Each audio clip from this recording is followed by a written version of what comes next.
everyone.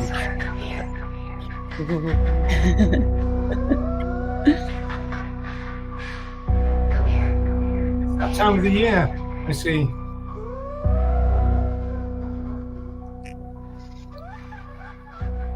Anybody going to say anything, or is it just? Oh, me? I like that. No, I was just listening to that. I like it. All right.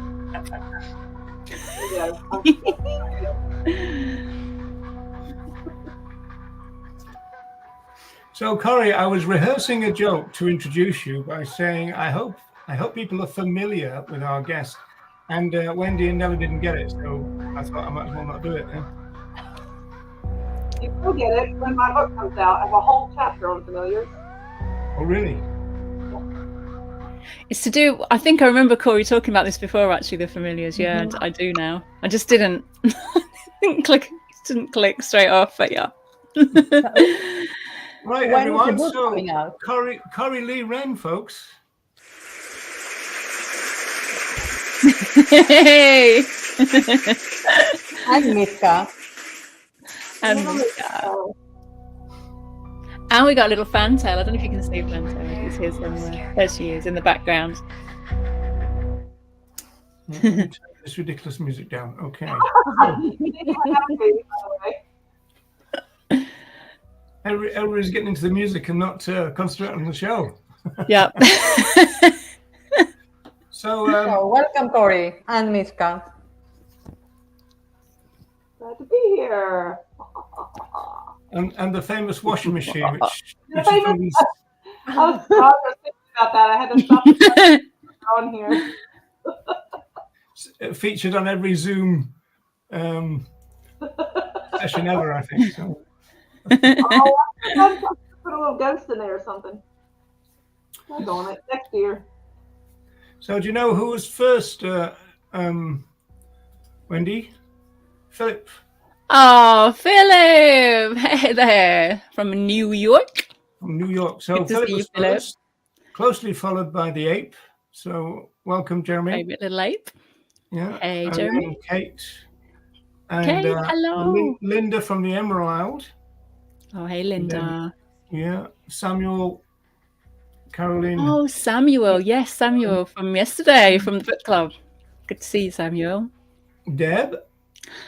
Oh, lovely Deb. New Keystone. Okay. Oh, it's just confusing when you go down this list and you're trying to work out the ones that you've already put up. Then, isn't it? Jennifer's here. Jennifer, hello, hello. Is that Marv? Hello. Oh. And Samuel. Oh, hello. Right. Thanks. Happy vegan Halloween, everyone. Greetings, right. We better do something now that we've all met. So actually, we're gonna start off with a couple of news items. The first one is a bit weird. This is it. Let me see if I can get it on the screen. Boom. Okay, so this is it's called Bats Block Plant. See, it's all themed, folks. There's no kind of flies on us, Bats block plans for anti-crime lights in a park. So this is really weird. So there was a petition, and this is in Barnsley, Wendy. Oh yes, not far from my neck of the woods, Barnsley. Barnsley. And now they've decided that they're going to do a £15,000 survey to see what the impact on bats would be. But there's a really weird stat in this, which is here. I don't know if you can see that. The council meeting heard that over the last 5 years, 191 crimes have been committed, with 33 of those taking place in the dark. I thought that was really weird. Yes. Because so most of them, so they ought to have a petition to, darken the sun or something, because it's obviously safer at night time, isn't it? Yeah, exactly, because there's more in the daylight then, isn't there? By that statistic. Yeah, but a lot more. 191 compared with.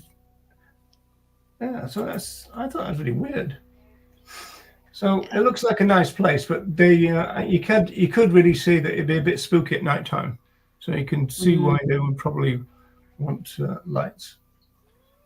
So, Refreshing though to see that they are taking under consideration the needs of bats. yes, Who I know. in It's general, interesting. they are not unfortunately a well-liked species. So that's refreshing. Yeah, it is refreshing. And also the other two stories that we kind of might look at or might not, but they were also similar in that they were also considering the needs of bats as well. And I thought, yeah, for a species that might be considered scary and spooky and all of that, they are actually, I think, been taken into consideration a lot more. And I think especially on the one in North America, due to especially the ecosystems, as is often the way with big numbers of fellow animals, isn't it? Yeah, that's one of them I think you've got in mind, Wendy. Yes. In former coal mines into breeding ground.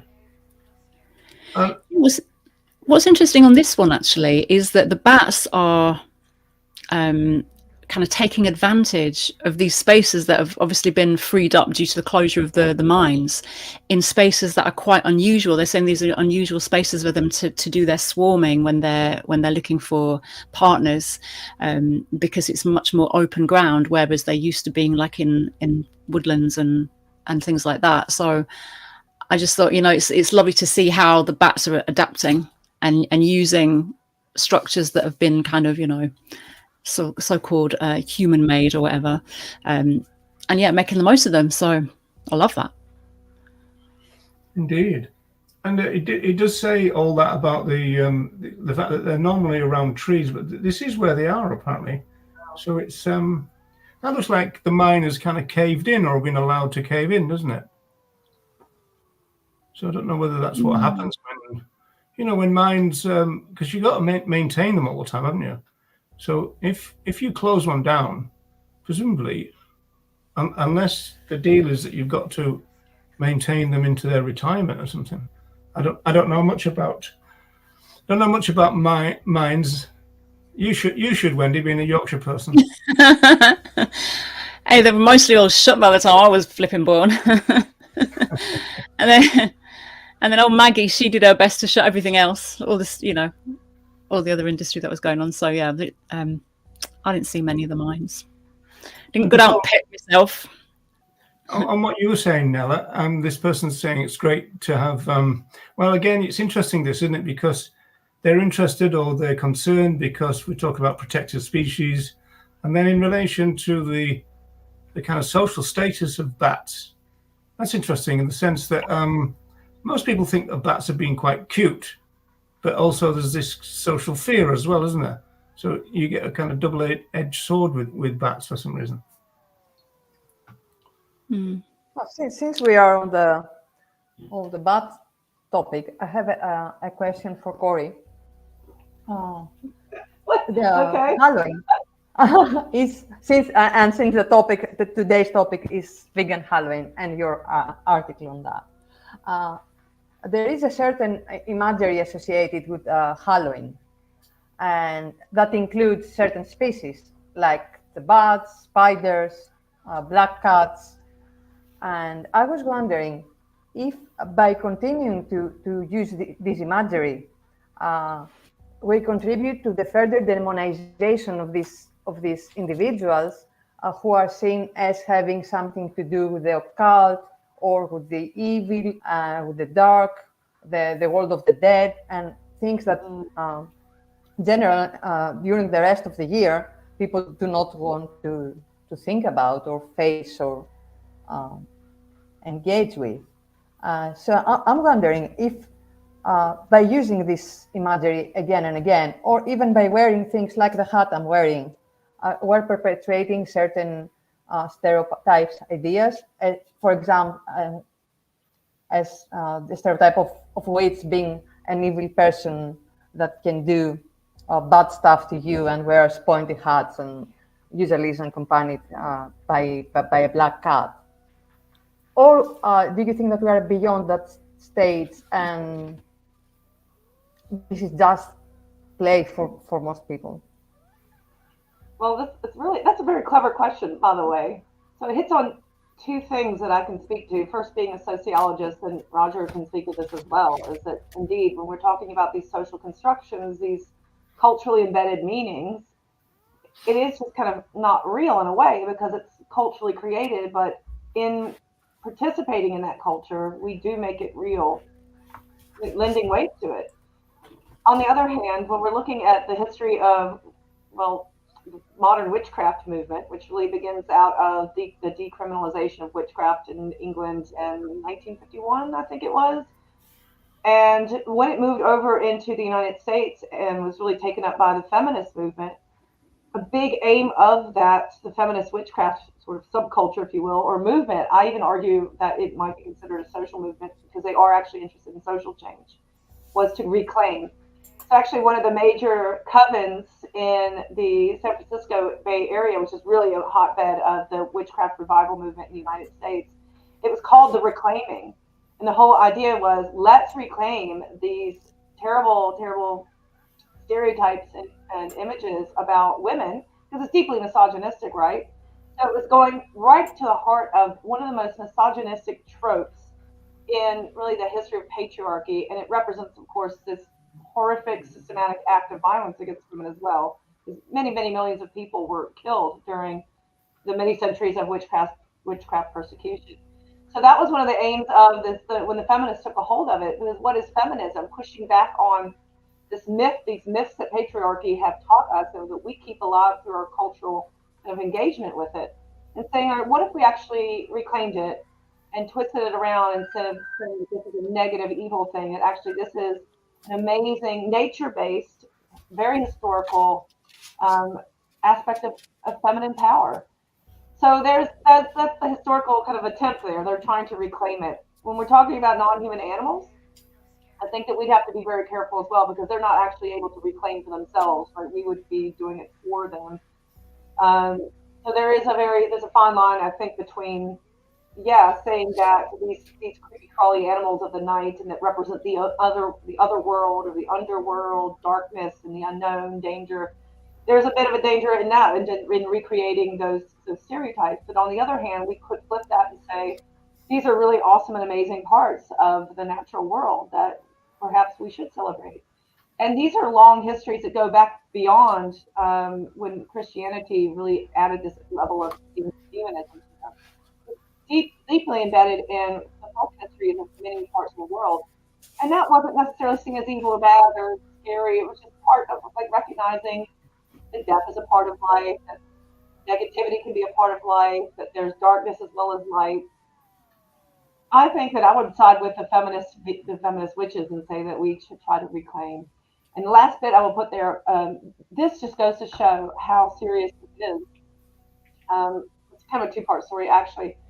One of my recently deceased cats, R.I.P. Trudy, I went to go to adopt a few years ago, and when I went to the shelter, I said, I cannot ever choose which cat to take. Which cat should I take?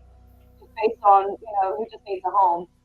And the woman who was running adoptions that day said, this cat right here, because she's black. And when some people come, and this is in New Jersey, by the way, New Jersey. And by the way, like an hour outside of New York City, it wasn't really like out in some mysterious place. It's just New Jersey. She said, well, people come in and see this black cat and turn around and walk out. And I thought that was wild. Maybe it's just a one-off. But actually, in my classroom 2 weeks ago, I had a student of mine who his parents are from, I want to say they were Nigerian. And he said he's come out for help. And he said his sister had gone back to Africa. And he wasn't sure how long she's going to be there. And he was trying to keep this cat in his dorm room, which wasn't, it's not allowed. And he says he can't let his parents take this cat because they believe that the cat was a witch. He says, I'm not joking. They think it's actually a witch. And the cat would be in danger with them. They don't even want to be around the cat, but they was like, just get rid of this cat. So these beliefs. And by the way, when we talk more about my book, like my book is about the Western experience, and that's a whole different ballgame from what's going on in other parts of the world where witchcraft is still very much seen as real, and then the demonic evil cannot be reclaimed version, where this is a source of power and celebrating diversity in the shadow and the light of life. But Roger, what do you think? What would a sociologist say about the possibility of reclaiming the icky, slimy, evil creatures of the night? You're asking me. Before we continue, actually, there's a technical thing. Can you just check with your audio settings, Corey? Because I see you've got a desk mic there, but it looks like, or it sounds like you're coming out of the built-in mic. So if you just go to settings and then audio. Yeah, you're right. How's that? Oh, Okay. so much better. I was really struggling as well. Sorry. Why would it default to the crappy one? Okay. I was thinking somebody who Zooms all 24 hours a day must have a good mic. And then I saw the mic and I was thinking that can't be the mic that we're listening to. No, but I don't use this platform that you're using. I think the only time I've ever used it was on this show. Oh, right. Okay. Yeah, So, it's different on StreamYard, isn't it? So can you say all that again, Corey? I can kind of summarize it very quickly. I'm just, in a nutshell, the modern feminist witchcraft movement, that's been their main aim. And in fact, one of the largest covens in the United States in the 1970s, 80s, and 90s was called The Reclaiming.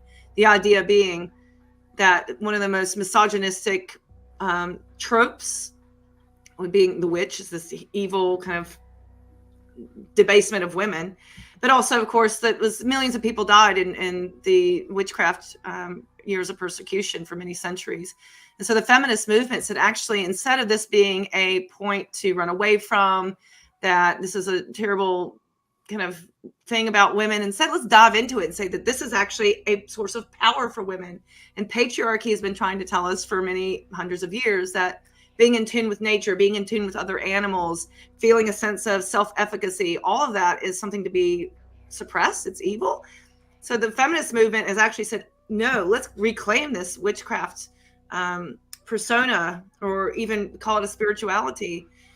And part of that is also, like I mentioned, is bringing in non-human animals and not denigrating that as animals as being other and something separate from us, but actually saying, you know what, this connection with other animals is poignant and powerful. But the last part I was getting at with the cat story is that I actually had two situations where a black cat was in danger because people thought that they were witches. Like a student came up to me in class last week and said that they were looking to find a home for a black cat that they had, and he couldn't take it home because his parents were from Africa and they thought that the cat was actually a witch.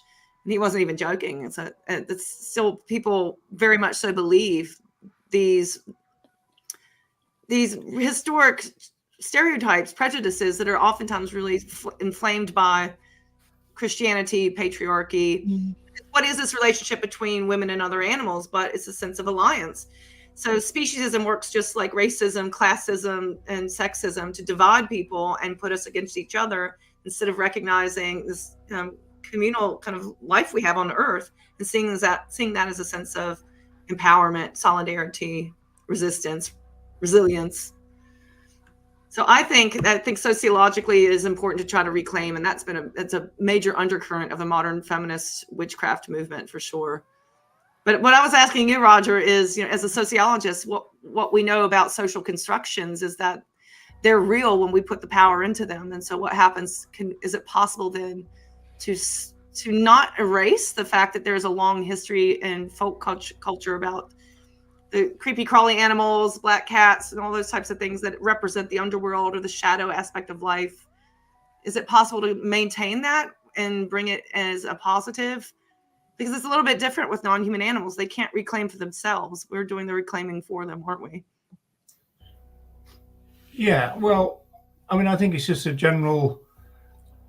As you know, I always say that our number one target is cultural speciesism, and all that is built into that, right? And so this thing. I was interested where you were saying about speciesism seen like racism and everything else as a means of dividing.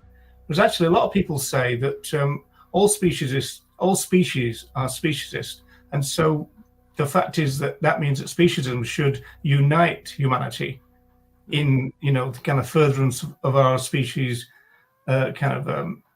interests. But of course, we're not united in any way, not even in that. So I would just think of it as the, part and parcel of the general kind of fight against cultural speciesism. But I think creepy crawlies, as you call them, they're a particularly difficult situation, because they obviously don't fit into, what you might call privileged species. Yeah. Yeah, and so you've got all those kind of the kind of weird horror stories, spiders and snakes and all that, on top of just general speciesism. Yeah. So, yeah, I'm not so sure. I think that's a difficult question, to quote Tom Reagan. I wonder if as well, like picking up on a few of those points. One, I've come across that with the black cat thing as well, Corey, as well, and I think Jeremy mentioned, or someone mentioned in the chat, that there's a similar situation with dogs. Often black dogs are harder to rehome as well. Mm. And I live with a little fantail who's a black cat, and when she came to me, she and her sister and two brothers were left in a bag on the street. And the RSPCA were going to actually kill them. And so a friend of mine who was doing rehoming and cat rescue at the time, she took them in, and she played me, it has to be said. Oh, can you take them in? Well, I'm having my central heating done. I can give you a crate and everything, just for a few days. Yeah, and then the three others all died sadly when they were really young. But Fantail still here, she's 15 now. But a very similar story. Like people, they are really hard to home in the UK as well. And apparently there's a superstition that goes back to, I don't know if you know this, Nella, to Greek mythology, about black cats being bad luck. And by the Middle Ages, they were quite commonly linked to Satan and witches. And then in the 13th century, there was a church decree which said that they are basically demonic incarnations of the devil. And this kind of belief, continued through. So that there is, like, really does go back quite a long way. But going back to, because I have a question about animals and symbolic use of other animals as well, in that I guess whichever way we tend to have these like symbolic views of fellow animals, whether that's in a positive light, like we might call them all angels. We were talking about this on the Vine Book Club yesterday. We might call them all angels, or we might see them as, oh, they're just totally amazing, they're all wonderful, or they're our fur babies, or all of this, or we fetishize them, or we see them in a cartoon, and then the next thing is all the children want to own or possess one of those fellow animals, like we saw in Babe. Recently, I saw a thread on Instagram actually all about these bats, and the person had this bat wrapped up in a blanket, and they were obviously caring for this bat in some way, and I don't know the story, whether they were injured or whether they were in rehabilitation, but all the threads were, oh, they're literally sky puppies, oh, I really want one, oh my god, they're so cute. And it was all of that fetishization. So whether it's a positive or whether it's a negative, oh, they're evil, they're satanic, they're witches, they're creepy crawlies, they're spooky, they're scary. So whether it's love or fear, both of those things obviously seem to bring fellow animals to some harm in some way or other. Yeah. And I wonder, and this again we were talking about in the club last night, whether actually both of those extremes are quite harmful, because we're taking away the individuality, we're taking away the self-determination, the personality. Like we might have doves, a symbol of peace, and yet many doves could be really rowdy troublemakers. Do you know what I mean? So it's like we're taking away from the actual reality and experiences of fellow animals by having these whatever symbols they are, whether it's positive or negative. I just wonder what your views might be on that as well. I have a whole chapter on this, so sorry, I haven't. Oh, I can't wait. I keep talking about this book because it's Halloween, and I just submitted the first draft, so I'm waiting for the reviewers to get back to me on my book Vegan Witchcraft, where I'm looking at a little bit of the historical relationship between people thought to be witches, people who believed that they were witches, and non-human animals, but more so looking at the modern witchcraft movement, which is like the 1960s, 70s, 80s, and beyond. And one of the things that they're doing as part of the reclaiming was to reclaim non-human animals, as I mentioned earlier, as comrades, as points of solidarity, rather than because many traditional religions, of course, ignore non-human animals or use religious ideology in order to justify harming them. So witchcraft is really unique in that it is a feminist, nature-based religion. And one of the things that they say differentiates them is that non-human animals aren't apart from us. They're like us. And like, wow, okay.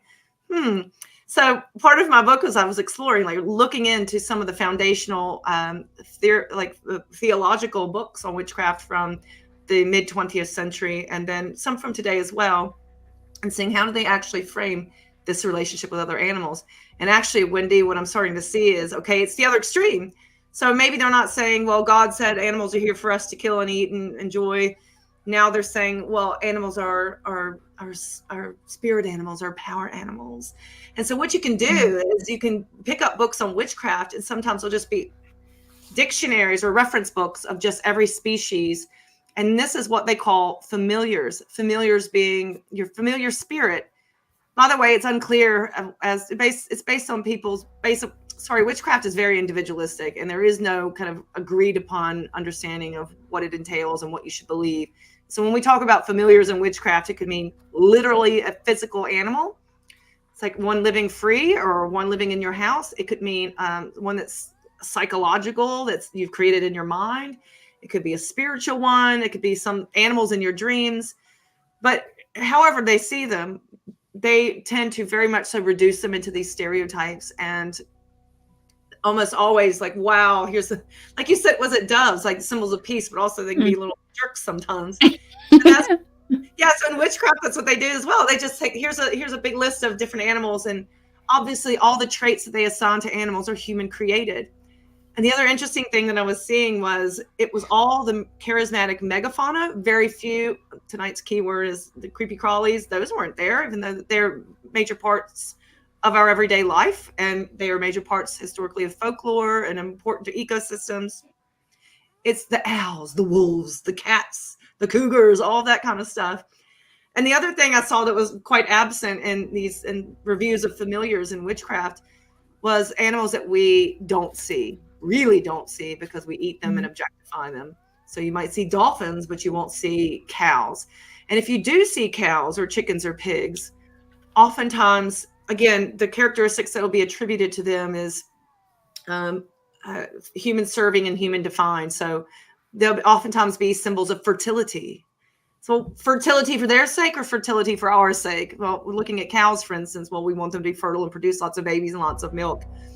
And so that's kind of the cruddy part, is that as witchcraft has tried to reclaim non-human animals from all these terrible patriarchally induced stereotypes that women have had to endure, now they're pulling them to the other extreme that you're describing, Wendy, where they're overly romanticized, overly reduced, turned into a different type of trope. And ultimately, at the end of the day, they're not animals for their own sake. They're not individuals.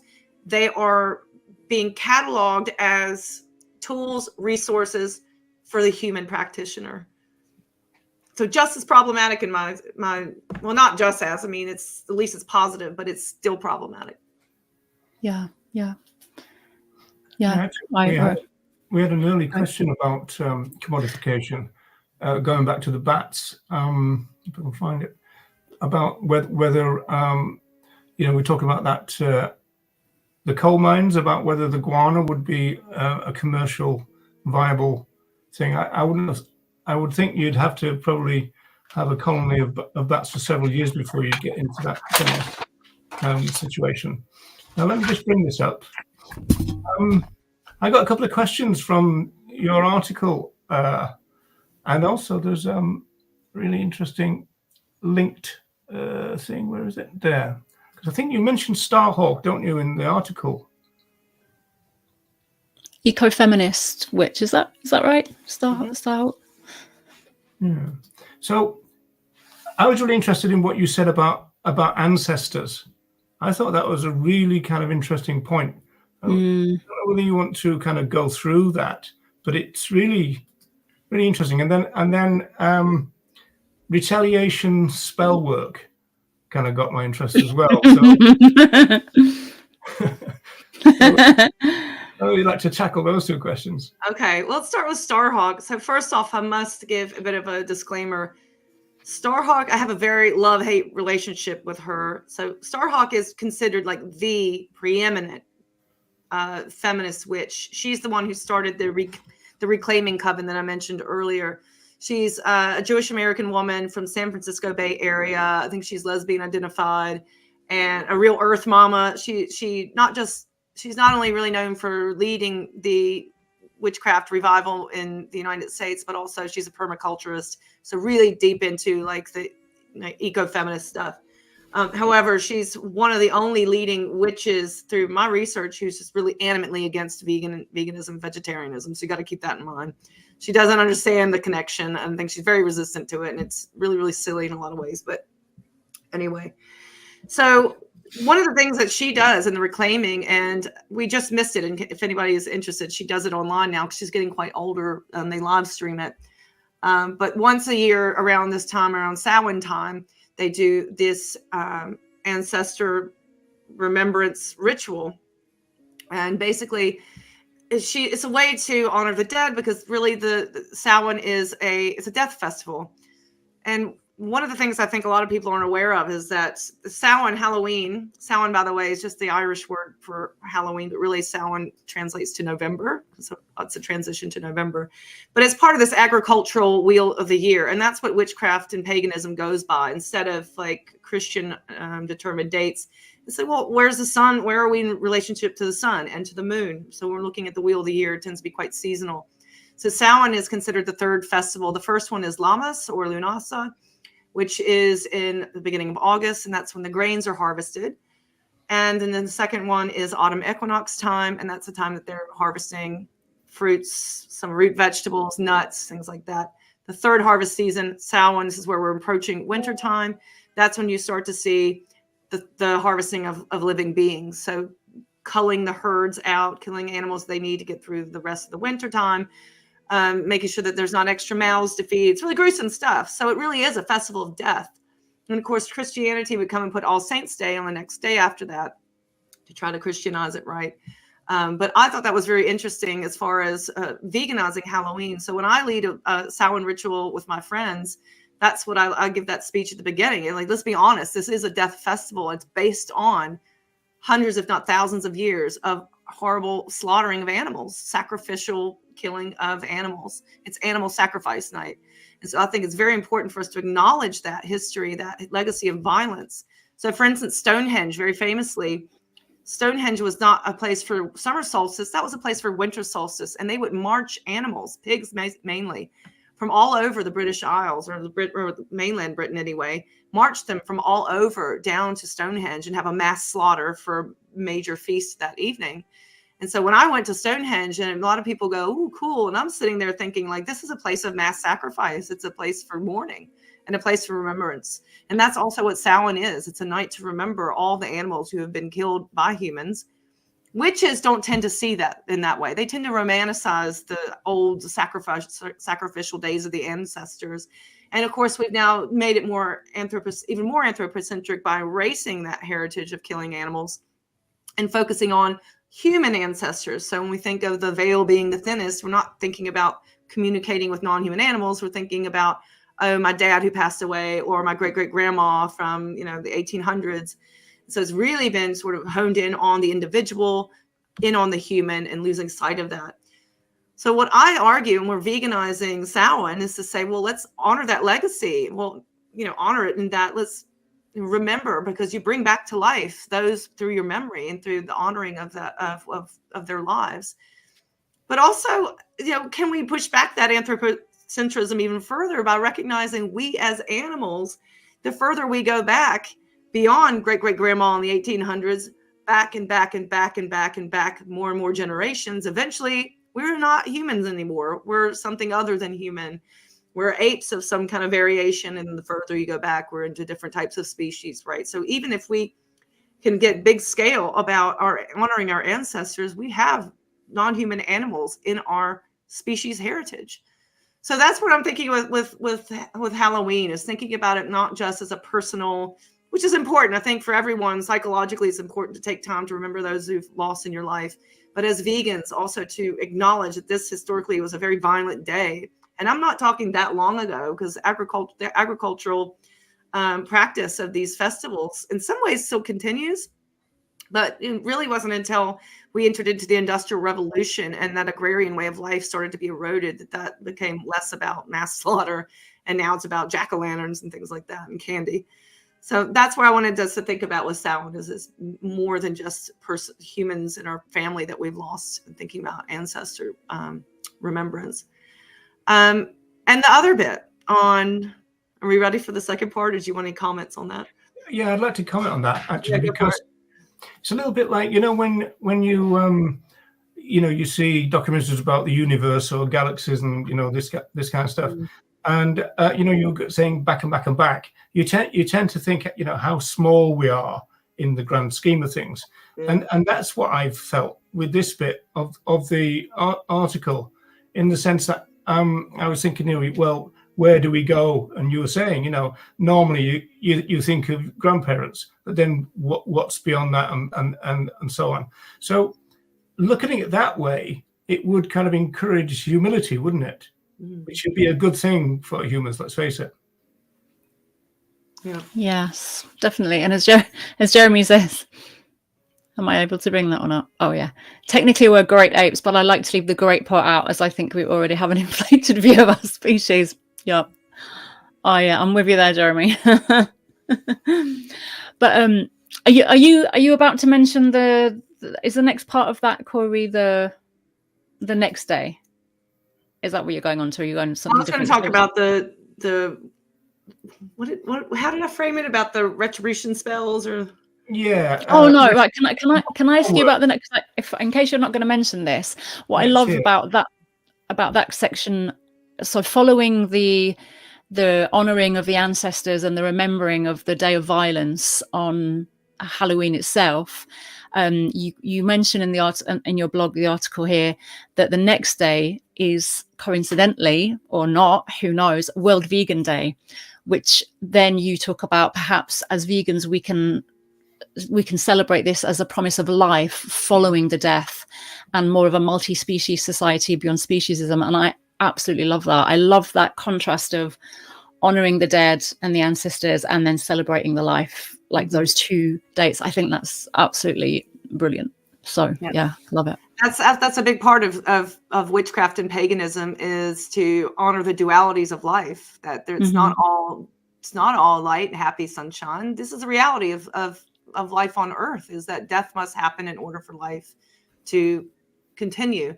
Unfortunately, in a lot of the paganism mythology, is that they think that death, that mass slaughter of non-human animals, is somehow required. And so another aspect, I don't think I mentioned this in the blog, but it's something I've been toying around with for the book, is really quite frustrating that there is a reverence for our ancestors back in the day who did the hunting and the gathering, and there's this hyper focus on the hunting, when we know that the research shows that even in the height of hunting and gathering, the hunting aspect was only a minor part, for most cultures, a minor part of the calories that were brought in. Most people still relied heavily on plant-based foods. And so what I'm arguing in the book is that push back on this really gross romanticization, and there's a little bit of indigenous appropriation of that as well. This is what primitive people did, our ancestors. But pushing back away from that and saying, well, what about the gathering? Let's return to the gathering. And the gathering, of course, is a big play on words there as well, right? So we not gather together as a multi-species society and move away from a violence-based food system or stratification system, and thinking about how this can be a more peaceful way of coexistence, and moving away from that. Yeah, that it's unfortunately a really, very, really predictable strain throughout modern pagan and witchcraft narratives, is connecting with your ancestors. And by the way, there's tons and tons of witchcraft cookbooks that speak to, let's do what our ancestors did. And so I think that's a really important thing about November 1st being World Vegan Day, is that we're creating new rituals, because modern witchcraft is about creation, creativity, not just reclaiming some imagined past, but creating new rituals and new values and thought patterns. And that's very much that's where the feminist bit comes in, is do we really need to be attached to these old ways? Can we not use our creativity for something more positive and more inclusive? And I'm pretty sure, and I took it out of I think I put it down to a footnote, but I remember many years ago, I did a content analysis of The Vegan, the magazine from 1944 onward. This is a million issues. I feel pretty sure, but I was not able to verify, that somewhere in there they said when the Vegan Society decided that they wanted to do World Vegan Day, that they chose November 1st because it was also All Saints Day, and because it was linked to this honoring of life and death on the cusp. I was not able to go back and find it. I don't know if I made it up or not, but I think that whether or not it's real, it's still, the coincidence is pretty strong, and something that we can run with, that we can recognize Halloween and Samhain and the history of all that violence, and use World Vegan Day for a day of peace, or a day of kind of communal like rejuvenation, because we do need that in the movement so much. We focus on the negative, the horrible. We need to have that positive stuff, which is another aim of my book, by the way, is to revisit witchcraft as maybe a sort of spiritual or psychological benefit in some way. And I say this as an atheist. Very famously, like a lot of my work is very much so about atheism. But when I started doing this book, it changed my mind a little bit about how, whether or not you believe in magic or whatever, you can still use these rituals to get in tune with the turning of the earth, and recognizing that, yes, there's a whole lot of horrible stuff. There's also a lot of good in the world. And we have to, even in our most pessimistic days, we have to focus on the good just to get through. So that's why I think we should do, when veganizing Halloween, recognizing Samhain for what it truly is, but also seeing on the other side of that the next morning when we're looking at November 1st and what an important day that could be. By the way, my last point on that, when I was trying to find verification on why they chose that day, they claimed that, the only bit I could see for sure was they claimed that that was because November was when the Vegan Society's first newsletter came out. So if anybody finds out any more information, like, send it my way. Well, there's a good chance that Andy Atkinson will know the answer to that, because I do know that people's recollection of the early years of the vegan social movement or the Vegan Society is pretty sketchy.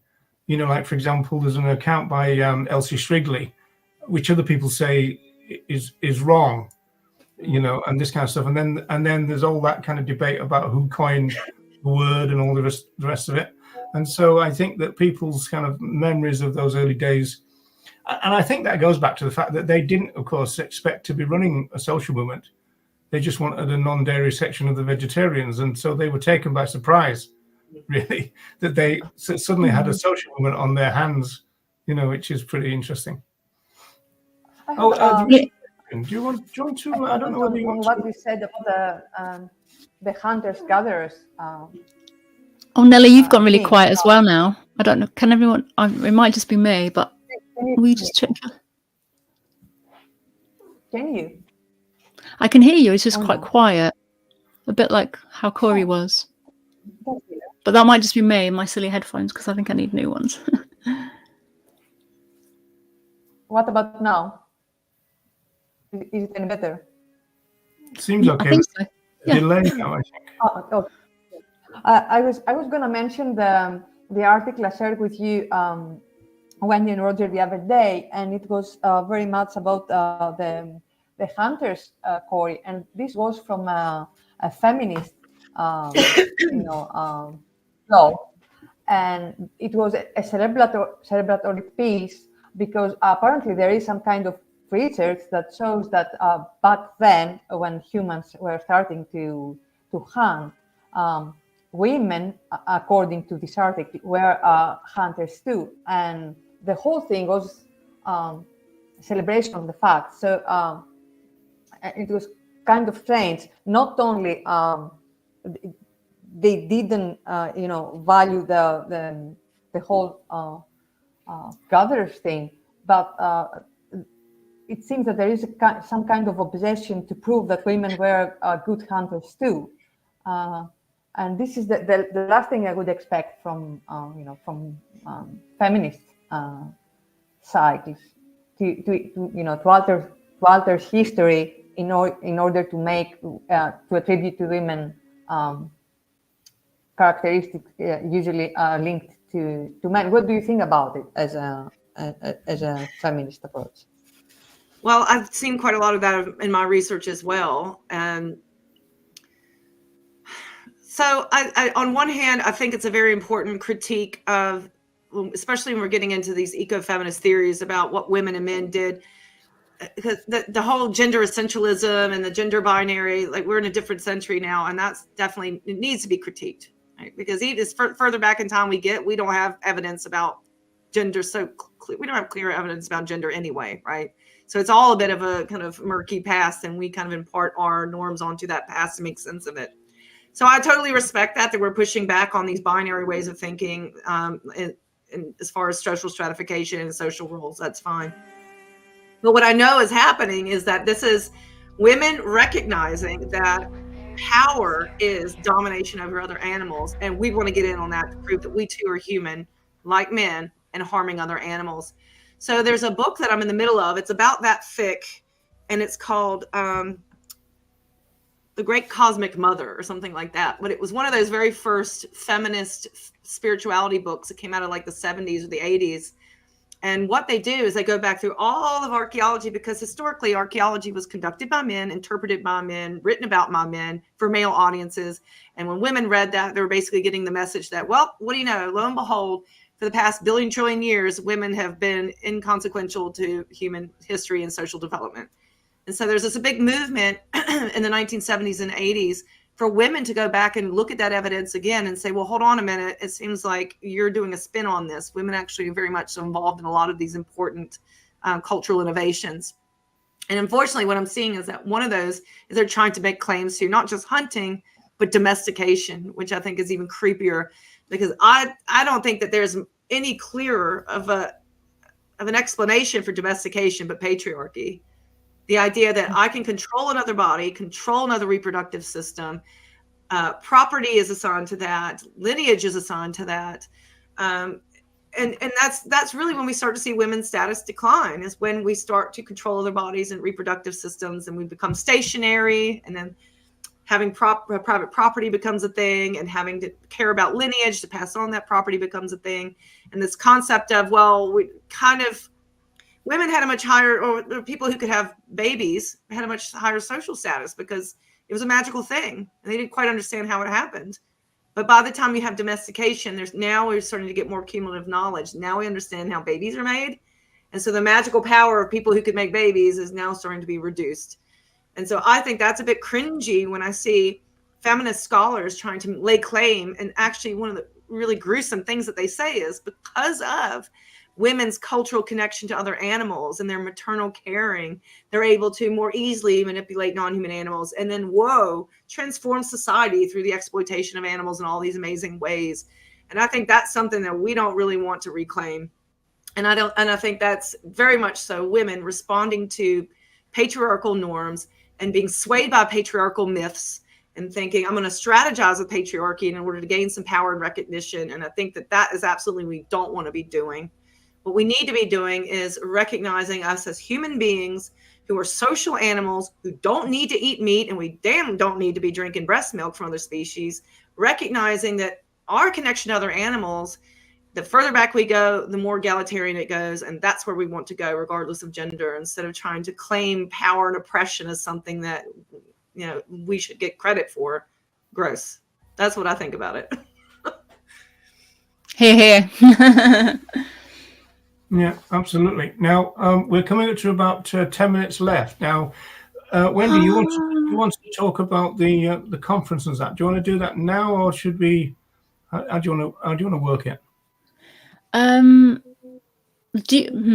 Cool. Because I wanted to ask you your kind of main takeaways from the International Association of Vegan Sociologists at the conference a few weeks ago, and also I had that question that I sent to you that I asked on the panel but didn't get an answer to, and I wondered, but do you think 10 minutes is enough to do that justice, or could we do that another time? That's up to you. Okay. Because I was also wanting to ask you about the patriarchy in the movement as well, which seems more on topic right now because we're right on it. So what would you rather give us your wisdom on? Let's do what's on topic. I'll come back anytime we can talk about. Yeah, because me, I'll get into a rant. We start talking about capitalism and power.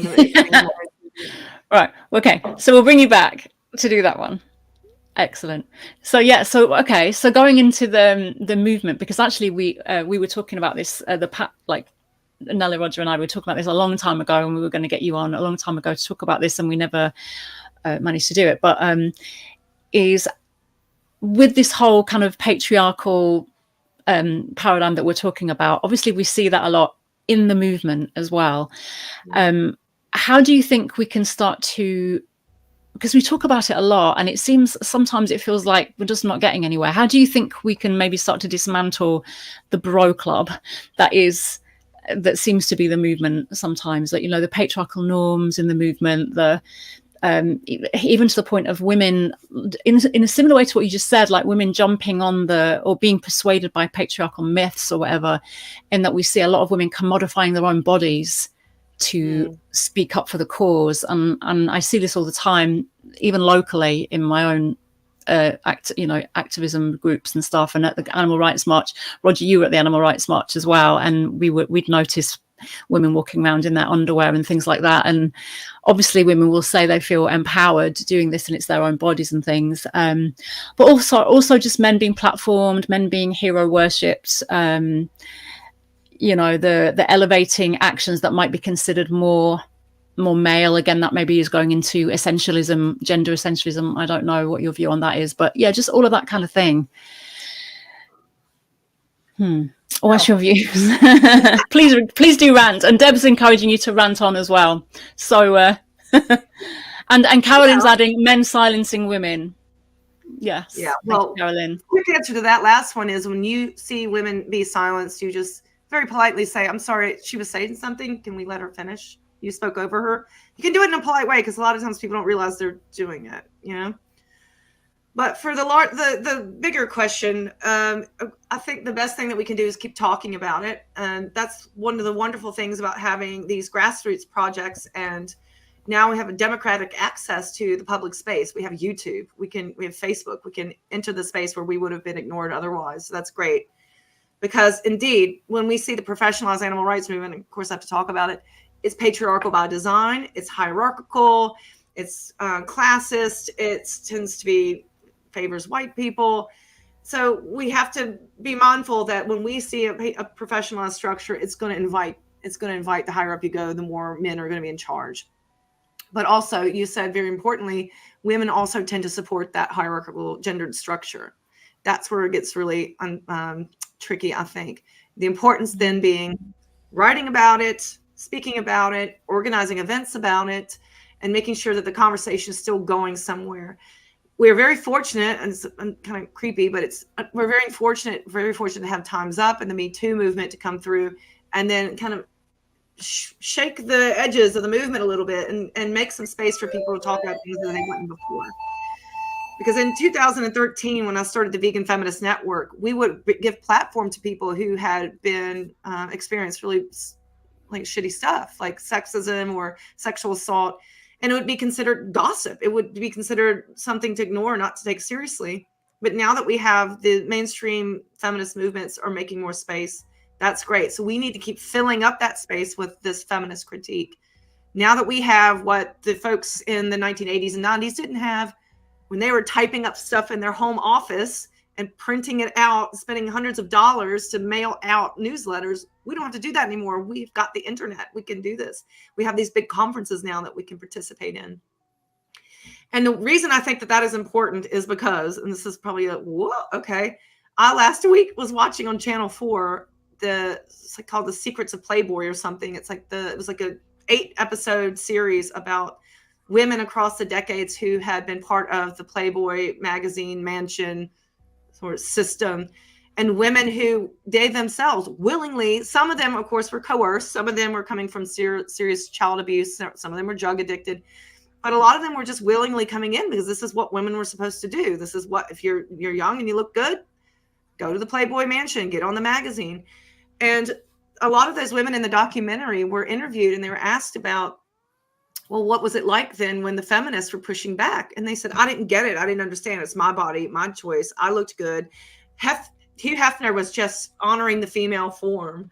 And I felt empowered. And some of those women actually went on to work for the business, like become executives and things, which got even more murky. But more and more things were happening to where they just could not turn away. And it was only later when they're really being exposed to more feminist critique and feminist like learning a little bit more, then starting to look back and saying, oh, that's not what I thought it was, or oh no, that was definitely not okay. And some of that actually was just coming from getting older. And I can remember even myself when I was like a young woman buying into a lot of these kind of things and not seeing as discriminatory or objectifying. I just thought that's what women did. And I feel empowered to do these kinds of things. But actually, no, this is something that, you know, our youth is being exploited. Our vulnerability as young women is being exploited. And so I can understand why a lot of women would want to do that and not see anything bad about it, but because there's no other voice but the dominant patriarchal voice saying that this is what we're doing, this is why we do it. So that's why we have to be a counter voice and make sure that we're still present there and use the channels that we have available to make that other voice heard. But maybe that's the problem. Maybe we just have to, we have to accept that sometimes people have to get a little bit older and have time to think and reflect. Yeah, because I think often people, and you were talking earlier about women kind of, falling into these myths and everything, but I think people will do what they can. They'll use the pieces on the chessboard available to them to get status. And if society assigns status and value to young women who look good, then maybe those young women are going, well, this is how I get my status. And this is how I do it at this point, until later on, like you say, maybe they're older and they're looking back and then they go, oh, what was I doing? And I heard someone today on the Woman's Hour on Radio 4 talking about sex worker. No, actually it wasn't. It was on women swindlers or something, a feminist perspective on women swindlers, going back in history. But they were talking about sex workers and how actually often women seen on the outside and fringes of society often are associated with sex and like freedom of sex, but almost in a kind of positive way. But then also it can be put on them negatively. But they were saying like some of these women were actually sex workers as if that was their choice. But then they were saying actually that it was their choice in a way, but would they have chosen it if there were better options? And that's the point, isn't it? Is there needs to be other options available and obvious options that we can choose, other than this is how we get our status when we're young and we look like this. What are the other options? And I think that's important to consider as well. Yeah, and then once you turn 25, you just go invisible and never seen again. It's a fleeting status, and it's so. Yeah, there's so much more that women can offer. Why? Anyway, that's a whole other episode, isn't it? Yeah, that's part 3 then. Yeah, my colleague Melda was telling me she recorded something for the mass slaughter of dogs and cats in Turkey. And the first video she took, and she's a very beautiful woman. So she took this video, and it was just like she feeling sick that week and she didn't get a lot of views, and she redid it while she did her hair and makeup, and she said it was night and day difference. People would just tune in to look at her. So it gets complicated, right? Like, would we rather people not watch because it's a non-attractive person? Like, it's thanks, Nora. Meet marriage and class values are patriarchal constructs shaping minds and desires. Yeah, from the inside out. And the thing is, none of us are immune, are we? We're all living and saturated by what's going on in society, including speciesism and misogyny and all the rest of it. We're all saturated by it. We can't just pull ourselves out of it and be in a little bubble and have completely different perspectives. It's kind of, even when you think you haven't got those perspectives, you find that you do in some way. We're all sucked into it. But we are always learning and always growing and always being reflective. And that's what I will leave you guys with, you folks, as Halloween comes Stress up. that one there, Corey. They are online now, are they? What? No. That'll be up next month. Oh, right. Okay. Yeah, They will be there eventually. Yeah, we've got some volunteers because it's a bit intensive to do. Anyway, I will encourage everyone, because I do have to jet, but I'll encourage everyone on Halloween, find a vegan candle, light a vegan candle, and do your own little ritual of remembrance and, reflection. And that's another great thing about ritual, I think, is it's a way to kind of integrate mindfulness into our daily lives, and so that we are continuing to learn and be self-aware. But light a candle. Make sure that if you're doing celebrating Halloween, your sweets are all vegan. And happy World Vegan Day. Well, thanks for coming on. Corey. Thank you so much, Corey. It's been brilliant, as always. Thanks for having me. Right, everyone. So thanks very much for tuning in, and we shall see you again. And now we've got another guest lined up, or the same one twice. It probably won't be that long, so that'll be quite good. So, okay, shall we say goodbye? Bye, everyone. Happy vegan.